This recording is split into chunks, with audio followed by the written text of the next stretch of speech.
Баршаңызға сәлем, сіздермен бірге Ақерке.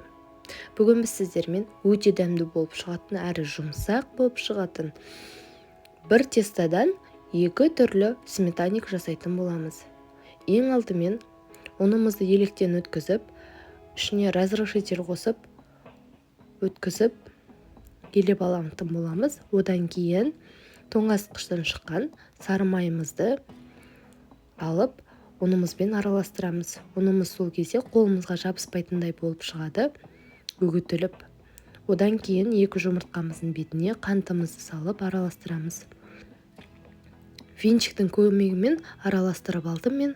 Сіздер де осылай қантымыз езілгенше араластырып алыңыздар. Одан кейін тестамызға салып елейтін боламыз.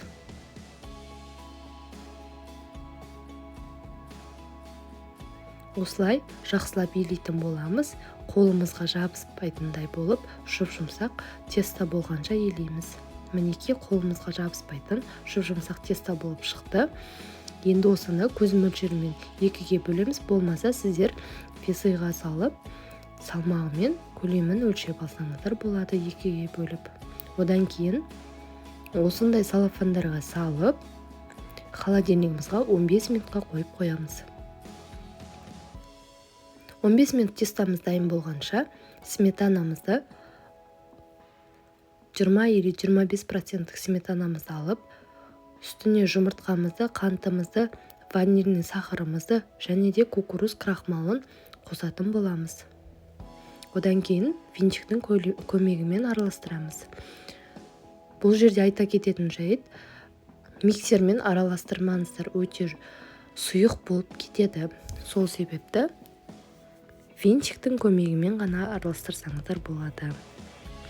Содан кейін тестамызды жақсылап жайып аламыз. Оқтаудың көмегімен. Сіздерге бір айта кететін жайт, жаңағы крахмалды, кукурузный крахмал ғана пайдаланыңыздар. Картофельный крахмал болмайды. Енді жайып алған тестамызды осылай формаға салып, екі шетінен шығарып, бір келкі болғанша осылай қолымыздың көмегімен форма жасап аламыз. Дайын болған формамызды осылай вилканың көмегімен ортасынан тесіп шығамыз. Енді дайын болған сметанамызды құйып шығамыз.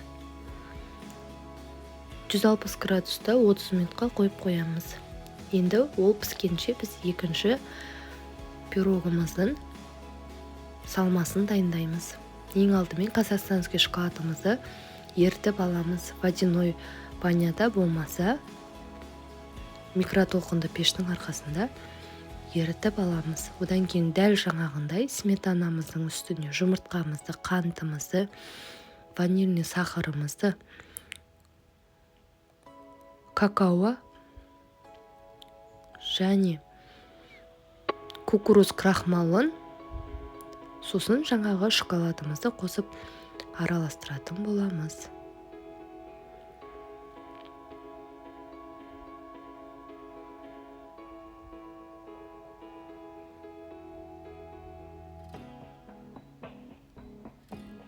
Венчиктің көмегімен барлығын толықтай бір келкі массаға келгенше араластырамыз.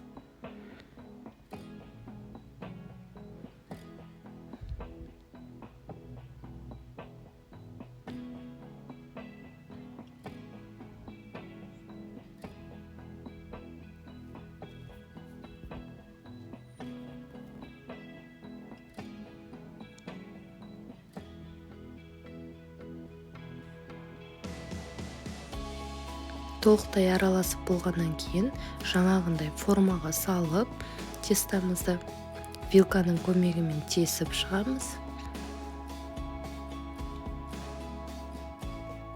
Енді үстіне шоколадты салмамызды құятын боламыз.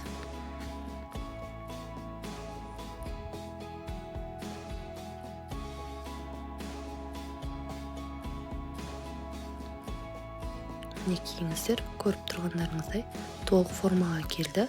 Енді пісіріп аламыз. Піскеннен кейін міндетті түрде өзінің формасында 1 сағаттай тұру керек. Одан кейін холодильникке 2-3 сағатқа қойып қойыңыздар. Өте дәмді болып шығады, жұмсақ болып кесіледі. Мінекей видеода көріп тұрғандарыңыздай қалауларыңызша сәндейсіздер. Өте дәмді болып, толықтай іші барлығы толық пісіп шығатын болады.